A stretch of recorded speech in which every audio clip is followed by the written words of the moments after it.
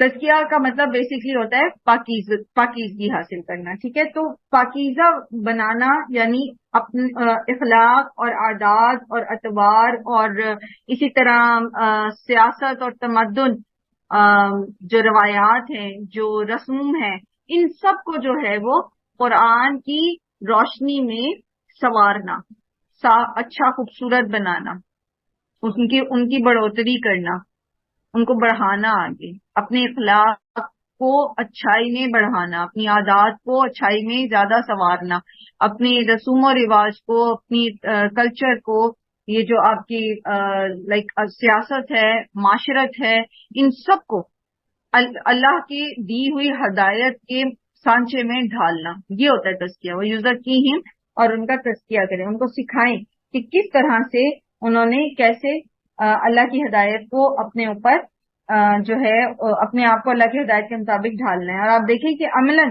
نبی صلی اللہ علیہ وآلہ وسلم نے یہ کر کے بھی دکھایا، اور صحابہ اکرام کی تربیت جو ہے وہ انہی اصول کے اوپر جو ہے وہ کی۔ جیسے اس کی ایک مثال ہے، حضرت بلال جو تھے انہیں ابو ذر غفاری جو سابقون الاولون میں سے تھے، بالکل ابتدائی دور میں انہوں نے اسلام قبول کیا، تو انہوں نے ان کو ایک مرتبہ جو ہے وہ کہا کہ اے کالی ماں کے بیٹے، تو اس پر حضرت بلال نے جب نبی صلی اللہ علیہ وسلم سے شکوہ کیا اس بات کا، تو آپ صلی اللہ علیہ وسلم نے سخت اس کے اوپر گرفت کی ان کی، اور ان کو فرمایا کہ میں مطلب تم ایک ایسے شخص ہو کہ جس میں ابھی تک جاہلیت کا اثر موجود ہے، یعنی دور جہالت میں لوگ نسب کے اعتبار سے یا کسی کی نسل کے اعتبار سے اس کو تانے دیا کرتے کرتے تھے اور تم اسلام قبول کر کے بھی تانے دے رہے ہو. تو آپ دیکھیں کہ اس نہج پر چھوٹی چھوٹی باتوں کے اوپر چھوٹے چھوٹے طریقوں پر ان کی اصلاح کی آپ صلی اللہ علیہ وآلہ وسلم نے. اور یہ چیز قرآن ہمیں سکھاتا ہے کہ اپنے آپ کو ہر لیول پر، چاہے وہ زبان کا معاملہ ہے، چاہے وہ سوچ کا معاملہ ہے، وہ آپ کے دیکھنے سے تعلق رکھتا ہے یا وہ آپ کے سننے سے تعلق رکھتا ہے، وہ آپ کے خانگی معاملات ہیں یا وہ آپ کے معاشرتی معاملات ہیں، یا وہ آپ کے سیاسی معاملات ہیں یا وہ آپ کے معاشی معاملات ہیں، ہر معاملے میں بہت باریک بینی سے اپنے آپ کو دور جاہلیت سے نکالنا ہے. وہ ساری خرابیاں، وہ ساری برائیاں جو انسان ایک اگنورنٹ کی حیثیت سے کرتا ہے، دین سے نابلد ہونے کی صورت میں کرتا ہے، ان کو اپنی زندگی سے باہر نکالنا ہے اور اس نور کی روشنی میں جو اللہ تعالیٰ نے عطا کیا یعنی قرآن، اپنی زندگی کو سنوارنا ہے ہر سٹیج کے اوپر. یہ بیسیکلی پرپس ہے. یہاں آپ دیکھیں کہ نبی صلی اللہ علیہ وآلہ وسلم کی جو بعثت ہے اس کا مقصد یہاں پر واضح ہو گیا ہے، اور وہ کیا ہے؟ تلاوت قرآن. ٹھیک ہے، وَيُعَلِّمُهُمُ الْكِتَابَ یتلو علیہم آیاتی کا تلاوت قرآن سب سے پہلے. تو ترتیل اور تجوید اور حفظ اس کے اندر آ جاتا ہے. پھر اسی طرح وَيُعَلِّمُهُمُ الْكِتَابَ، کتاب کا علم، الکتاب کا علم یعنی اس کے معنی، اس کا مفہوم، جیسے بھی میں نے عرض کیا. پھر آگے آپ جب اس میں فردر اس کے اندر علم حاصل کرتے ہیں، پھر اس کا صرف و نحو جو ہے، گرامر جو ہے اس کی، اور اسی طریقے سے اس کا سیاق و سباق اور علوم القرآن جو ہے، یہ پورا ایک سبجیکٹ ہے قرآن کے علوم. اس کا جو پس منظر ہے وہ کیا ہے، آیت کا سیاق و سباق کیا ہے، ناسخ اور منسوخ کیا ہے، اور اسی طرح سے پھر اور دیگر احکامات. یہ ساری چیزیں جو ہیں یہ پھر علوم القرآن میں آ جاتی ہیں. پھر علم حکمت ہے، یعنی کتاب پر عمل کیسے کرنا ہے، اس کو خود جو ہے وہ نبی صلی اللہ علیہ وآلہ وسلم جیسے عمل کر کے دکھایا بھی.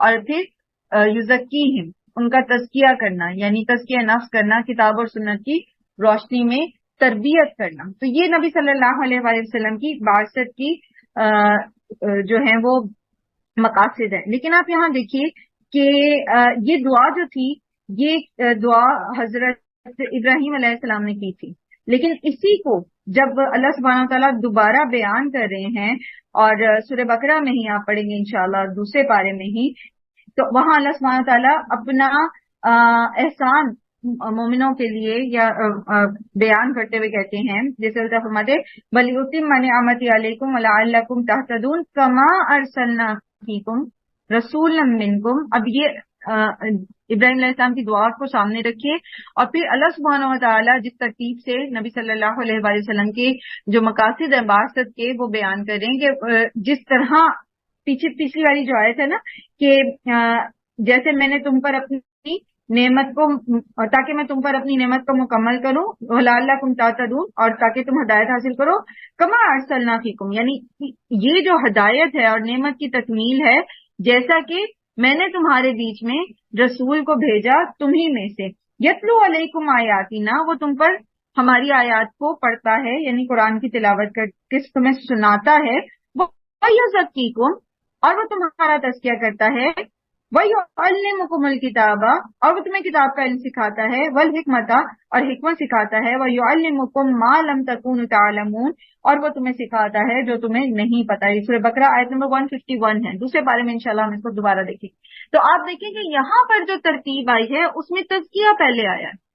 ابراہیم علیہ السلام نے جب دعا کی تھی تو اس میں کتاب کا علم اور حکمت پہلے آیا تھا، تزکیہ بعد میں آیا تھا. لیکن جب اللہ سبحانہ وتعالیٰ نے اپنا احسان یاد کرایا، ان کو ہدایت کی طرف ان کو لے جانے کی اور نعمت کی تکمیل کی بات کی، تو وہاں پر اللہ سبحانہ وتعالیٰ نے تزکیے کا ذکر پہلے کیا. تو قرآن کریم جو ہے نبی صلی اللہ علیہ وآلہ وسلم کی بعثت کا جو مقصد ہے وہ یہ ہے کہ لوگوں کے اخلاق اور کردار کو قرآن کریم کی آیات کی روشنی میں، یتلو علیکم آیاتنا، آیات کی روشنی میں اس کو سنواریں.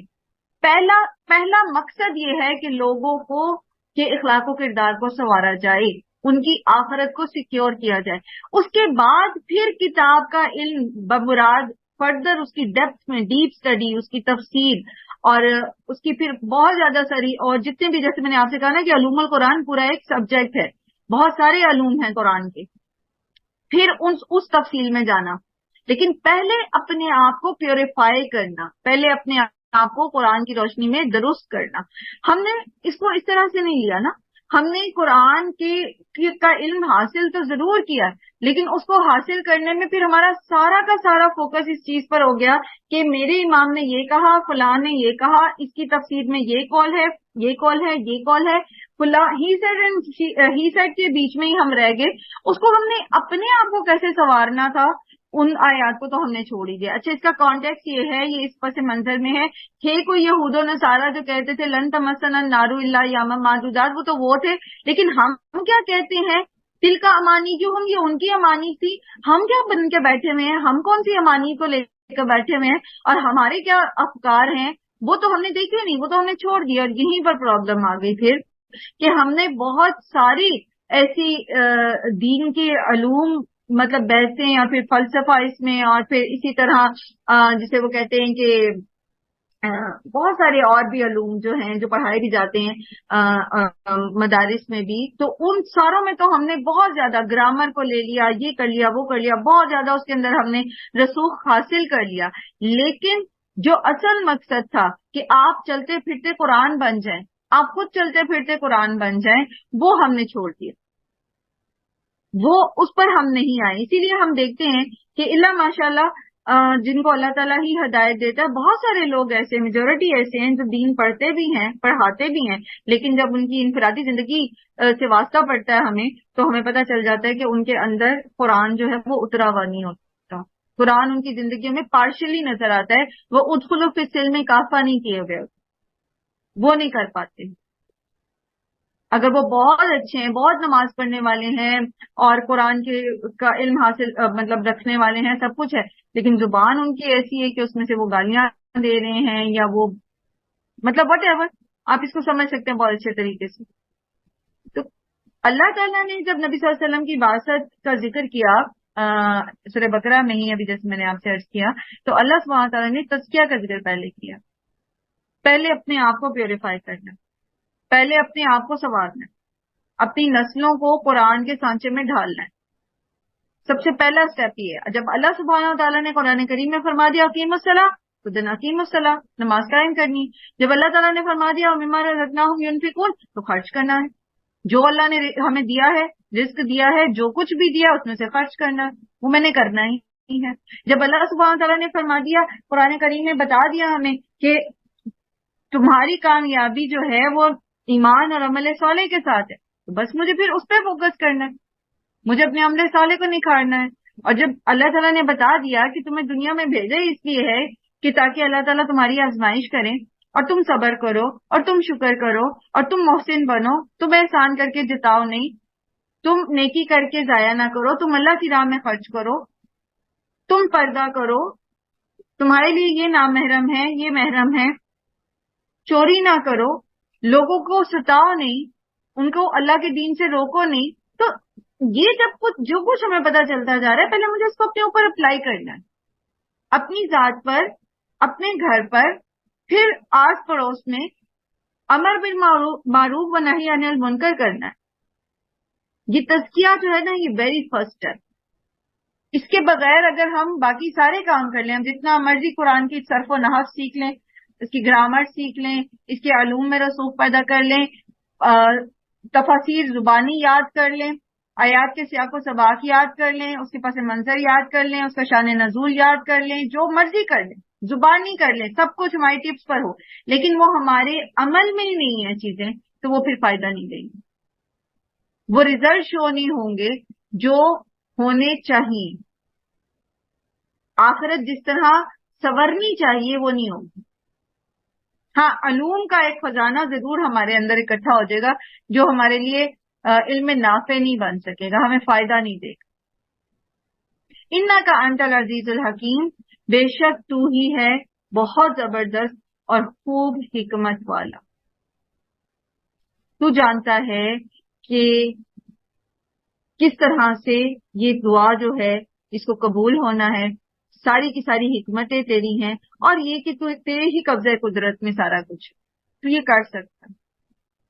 تو دعا مانگتا ہے انسان، اس کے بعد پھر معاملہ اللہ کے سپورٹ کرتا ہے کہ اللہ تعالیٰ آپ بہتر جانتے ہیں، آپ حکمت والے ہیں، آپ چاہیں تو اس کو ایسے ہی کر لیں، آپ چاہیں تو اس کو مزید بہتر کر دیں، کیونکہ ہمیں تو نہیں پتا کہ کیسے مانگنا ہے۔ جیسے انہوں نے ابراہیم علیہ السلام نے جب دعا کی تو اس میں ترتیب جو ہے نبی صلی اللہ علیہ وسلم کی بعثت کی جو مقاصد ہیں اس ترتیب ایک دوسری ترتیب ہے، لیکن جب اللہ سبحانہ و تعالیٰ نے بیان کیا تو اس میں ترتیب ڈفرینٹ آ گئی۔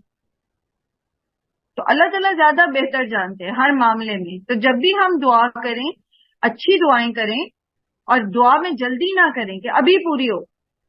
اللہ تعالیٰ جو ہے وہ العزیز الحکیم ہے، وہ کر سکتے ہیں، وہ چاہیں تو ابھی بھی کر سکتے ہیں، لیکن انہیں بہتر پتا ہے کہ کب دعا کی قبولیت کا بہترین وقت ہے، کب وہ ہمارے لیے سب سے بہترین ہوگی۔ ٹھیک ہے، دعا کر لی اور پھر اس کو اللہ کی حکمت اور اس کے غلبے پر چھوڑ دیا کہ جب اور جیسے آپ بہتر سمجھتے ہیں اللہ تعالیٰ اس کو قبول کریں۔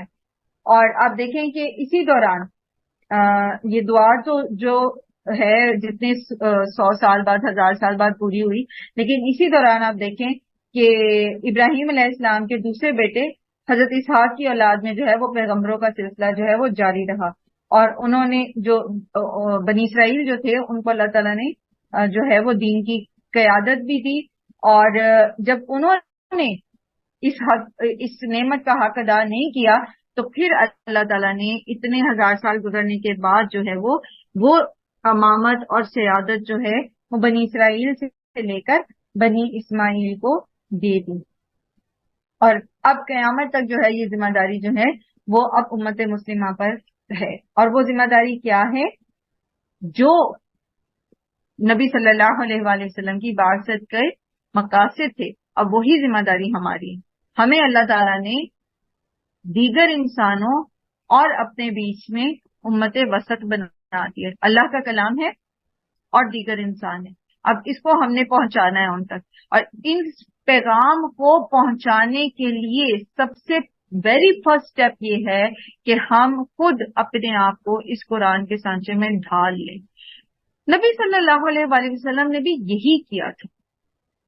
آپ صلی اللہ علیہ وآلہ وسلم کے بارے میں حضرت عائشہ سے جب آپ کے اخلاق کے بارے میں پوچھا گیا تو کیا فرمایا تھا انہوں نے؟ کانا خلقہ القرآن، وہ تو قرآن کا ایک چلتا پھرتا نمونہ تھی، ان کا اخلاق جو تھا وہ قرآن تھا، جو قرآن میں احکامات آئے آپ صلی اللہ علیہ وسلم نے اس کے اوپر عمل کر کے دکھایا، اپنے آپ کو سانچے میں ڈال لیا۔ تو زبان سے ابلاغ کرنے سے پہلے ہمارا اخلاق، ہمارا کردار، ہمارے معاملات دوسروں تک دین پہنچائیں، ہمیں ایسا ہونا چاہیے۔ ہمیں ایسا نہیں ہونا چاہیے کہ ایک یہودی، عیسائی، ہندو یا مسلمان اس کے اخلاق اور کردار میں کوئی بھی فرق ہو، ٹھیک ہے، ہم نارمز رکھتے ہوں، ہم کچھ ایسے کام کرتے ہیں جو سوسائٹی میں اچھے مانے جاتے ہیں، لیکن ہم دین کے ریپرزینٹیٹیو ہی نہیں ہیں، ہم اسلام کو ریپرزینٹ ہی نہیں کر رہے، اور ہم ایک روٹین میں اچھے کام کرتے چلے جا رہے ہیں جیسے کوئی بھی ہندو، عیسائی یا یہودی کرتا ہے، تو پھر ہمارا مقصد جو ہے وہ پورا نہیں ہوگا۔ ہمیں پریکٹسنگ مسلم ہونا ہے، ہمیں بھی بتانا ہے لوگوں کو کہ اصل میں مسلمان ایسا ہوتا ہے، اصل میں اسلام پر عمل کرنے والا ایسا ہوتا ہے۔ ہمارا کردار جو ہے وہ ابلاغ ہونا چاہیے، لوگ ہمیں دیکھ کر پوچھیں، ہمارے معاملات کو دیکھ کر سوچیں کہ اس کا تعلق، اس شخص کا تعلق کس کمیونٹی سے ہے، کس دین سے ہے، وہ پوچھیں آپ سے کہ آپ کون ہیں، تب آپ انہیں بتائیں کہ ہم اللہ کو ماننے والے ہیں، ہم قرآن پر چلنے والے ہیں، تو پھر دیکھیں کہ کس تیزی سے آپ کا جو میسج ہے وہ دوسرے تک کنوے ہوگا اور کس تیزی سے وہ اس کو ایکسپٹ بھی کرے گا۔ لیکن ایک طرف ہم زبان سے ابلاغ کرتے ہیں اور دوسری طرف ہمارا نہ اخلاق ویسا ہے نہ کردار ویسا ہے، تو پھر وہ کسی بھی اور کمیونٹی کی طرح آپ کو بھی لے لیں گے کیونکہ مسلمان، ٹھیک ہے یہ مسلمان ہے، جیسا کہ نان پریکٹسنگ عیسائی ہوتا ہے یا یہودی ہوتا ہے یا ہندو ہوتا ہے یا ایتھیسٹ ہوتا ہے، ٹھیک ہے یہ بھی ویسے ہی، وہ بھی کچھ تھاٹس کو مانتے ہیں، یہ بھی کچھ تھاٹس کو مانتے ہیں، تو پھر وہ فائدہ نہیں دے گا، وہ آپ کا ابلاغ اس طرح فائدہ نہیں دے گا جتنا آپ کا اخلاق اور کردار کے ساتھ ابلاغ جو ہے وہ فائدہ دیتا ہے۔ اب پھر یہاں پر آپ دیکھیے اس آیت کے اندر ہمیں ایک پورا جو تعلیمی نظام ہے، علم کی بات ہو رہی ہے نا یہاں پر، تو جو تعلیمی نظام ہے اس کی فکر دے دی گئی ہے، اس کا فلسفہ دے دیا گیا ہے کہ آپ کا تعلیمی نظام جو ہے بیسک اس کی فاؤنڈیشنز کیا ہونی چاہیے، اس کی بنیاد کیا ہونی چاہیے۔ سب سے پہلے تو یہ کہ استاد کا جو کام ہے وہ یہ ہے کہ وہ طالب علموں تک میسج کو کنوے کر کے اس کے اوپر ان سے امپلیمنٹ بھی کروا سکے، ٹھیک ہے، بتا دے، اور بتا کے یہ نہیں کہ چھوڑ دے، بلکہ اپنے اخلاق و کردار کے ساتھ ان کو بتائے کہ اس کو امپلیمنٹ کیسے کرنا ہے۔ اب اس آیت کی روشنی میں آپ کے سامنے سم اپ کر دیتی ہوں کہ کس طرح ایک بہترین تعلیمی نظام، چاہے وہ اس میں کسی بھی سبجیکٹ کی تعلیم دی جا رہی ہے، وہ کیسا ہونا چاہیے۔ سب سے پہلے یہی کہ جگہ، جیسے یہاں پر کعبۃ اللہ کی تعمیر کی جا رہی ہے، پراپر پلیس۔ پراپر پلیس سے مطلب یہ نہیں ہے کہ کوئی بہت بڑی بلڈنگ ہو یا کچھ، لیکن یہ کہ ایٹ لیسٹ ایسا ہو کہ جہاں بیٹھ کر سکون سے امن والی جگہ ہو، آپ سکھا سکیں بچوں کو۔ ماحول اسی میں آ جائے گا۔ آپ دیکھیں گے یہاں پر ابراہیم علیہ السلام نے ایک گھر بنایا، ایک مرکز بنایا، ایک ماحول جو ہے وہاں پر کریٹ ہوا۔ پھر یہ کہ معلم جو ہے، جو استاد ہے، اس کے اپنے پاس علم ہونا چاہیے، وہ جو سکھانے آیا ہے اس کو خود پتا ہو کہ وہ کیا سکھا رہا ہے۔ وَيُعَلِّمُكُم مَا لَمْ تَكُونُوا تَعْلَمُونَ، اور اس نے سکھایا تمہیں وہ جو تمہیں نہیں پتا تھا، یعنی استاد کے پاس پراپر نالج ہونا چاہیے، پراپر علم ہونا چاہیے۔ پھر یہ کہ کتاب ہونی چاہیے، سلیبس پراپر ہونا چاہیے۔ وَيُعَلِّمُهُمُ الْكِتَابَ، آپ کے پاس اگر پراپر سلیبس نہیں ہے نا، آپ نے بچے بھی اکٹھے کر لیے، سکھانے بھی بیٹھ گئے ہیں، اور آپ کے دماغ میں بہت ساری چیزیں بھی ہیں، علم بھی ہے، لیکن پراپرلی آپ نے ایک سلیبس نہیں ڈیفائن کیا ہوا کہ آپ نے کہاں سے شروع کرنا ہے اور کس طرح اس کو لے کے چلنا ہے، تب بھی آپ کی تعلیمی پالیسی جو ہے وہ کامیاب نہیں ہو سکتی۔ پھر آپ دیکھیے کہ حکمت کے ساتھ علم کو سکھانا، مطلب آپ جو بھی سلیبس لے کے چل رہے ہیں، اس سلیبس کو بچوں تک پہنچانا کیسے ہے، پراپر اس کی پلاننگ، اور پراپر پلاننگ میں یہ نہیں کہ بس انڈیل دیا جائے، آگے بچے اس کو ایکسیپٹ کر پا رہے ہیں یا نہیں پا رہے، سمجھ پا رہے ہیں یا نہیں پا رہے، وہ اس کی کوئی فکر نہیں ہے، بلکہ حکمت کے ساتھ سکھایا جائے۔ اس میں پھر ایک اور ٹیچنگ ٹیکنالوجی جو آپ کو آنی چاہیے وہ یہ ہے کہ آپ کو چائلڈ سائیکالوجی آنی چاہیے، تھوڑی بہت بچوں کی نفسیات کو ڈیل کرنا آنا چاہیے۔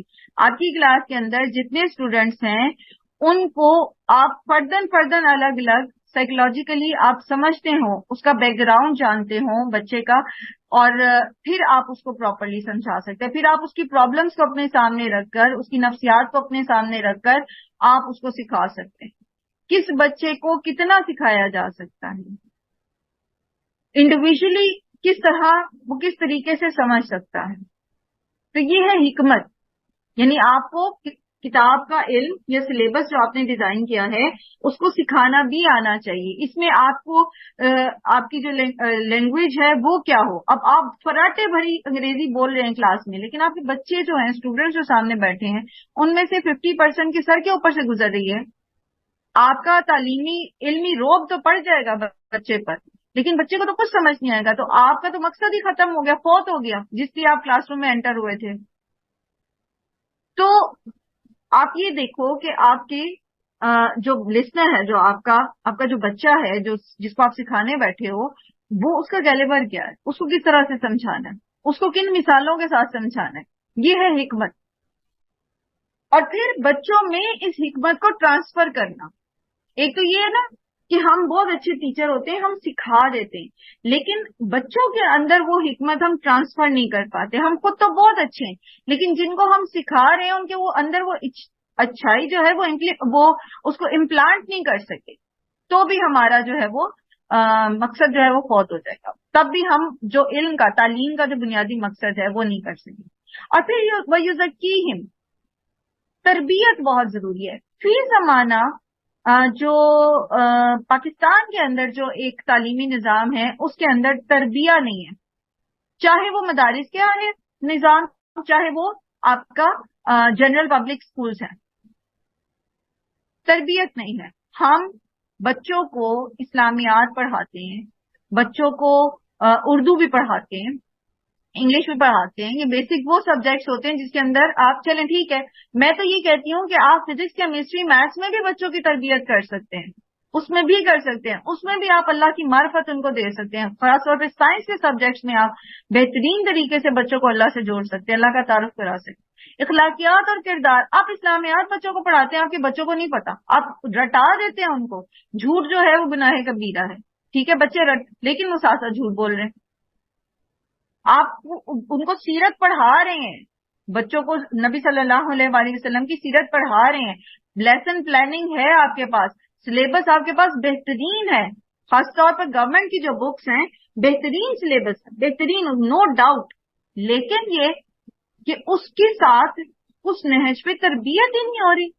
آپ بچوں کو سکھا ہی نہیں رہے کہ آپ جو پڑھ رہے, آپ نے صرف ایک نمبروں کی دوڑ لگائی بھی ہے, وہ بچہ لے لیتا ہے, اس کی کلاس میں چلا جاتا ہے اور اس کے ذہن میں کچھ بھی نہیں رہتا. آپ یقین کریں, میرے پاس جب بچے پڑھنے آتے ہیں اور میں جب ان سے پوچھتی ہوں, 8ویں 9ویں کے بچے جو ہیں ان کو انبیاء کے نام اور صحابہ اور انبیاء میں وہ فرق نہیں کر پاتے, حالانکہ وہ سب کچھ پڑھ کے آئے ہیں.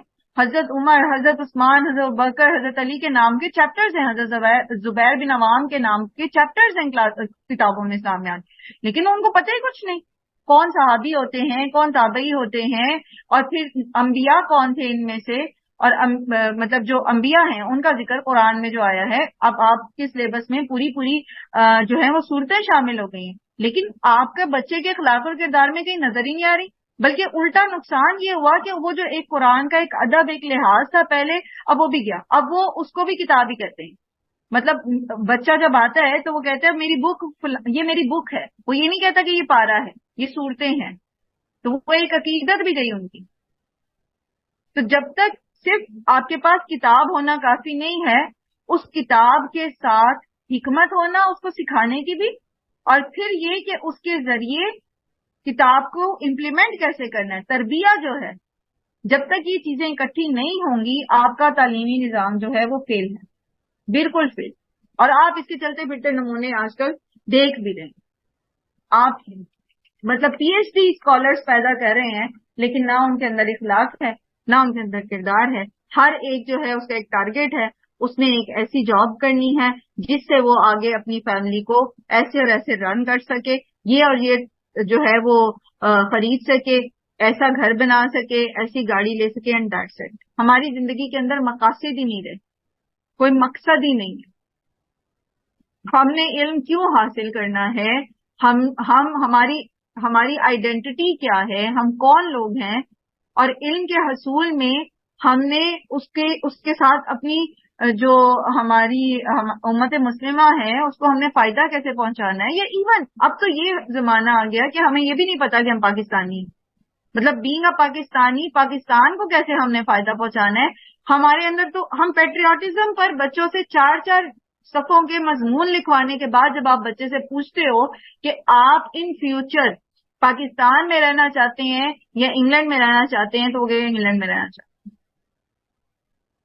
تو اس کی وجہ یہی ہے نا کہ ہم نے تربیت نہیں کی ہے. اور تربیت کیوں نہیں ہوئی, کیونکہ ہمارے اپنے سکھانے والوں کے اخلاق اور کردار ویسے نہیں. ہماری اپنی ہسٹری اس چیز کے اوپر جو ہے وہ گواہ ہے کہ ہم نے جن لوگوں نے کچھ کرنے کی کوشش کی ان کے ساتھ کیا کیا. تو بچے نے تو متنفر ہونا ہی ہے, وہ تو پہلے نکل جائے. وہ تو ان کی آج کل کی نسل تو ویسے ہی جو ہے وہ ایک گلوبل ولیج میں رہتی ہے, تو پہلے ہی انسپائرڈ ہے دوسروں کے کلچر سے.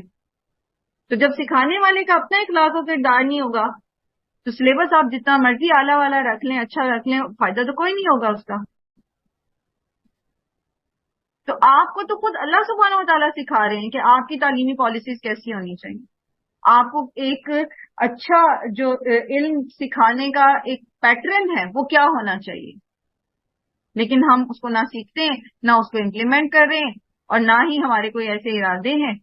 اور ہم نے ایک عجیب جو ہے وہ ایک دوڑ لگا رکھی ہے نمبروں کی, اور نمبروں کے ساتھ ساتھ پھر اس کو ایک بزنس بنا دیا ایجوکیشن سسٹم کو پورے کو, اور بس اسی میں ہے ہم. اور جو بچہ لاکھوں لگا کر ایک ڈگری کرے گا تو پھر ظاہر ہے وہ لاکھوں کمانا بھی چاہے گا، بلکہ کروڑوں کمانا چاہے گا، پھر اس میں اس کو چاہے اخلاقیات کی کیسے ہی دجیاں بکھیرنی پڑے وہ بکھیرے گا، وہ کہے گا میں نے نہیں لگائے تو میں کیوں نہ اتنا ارن بھی کروں۔ بہرحال اللہ سبحانہ تعالیٰ ہمیں توفیق دیں کہ ہم نے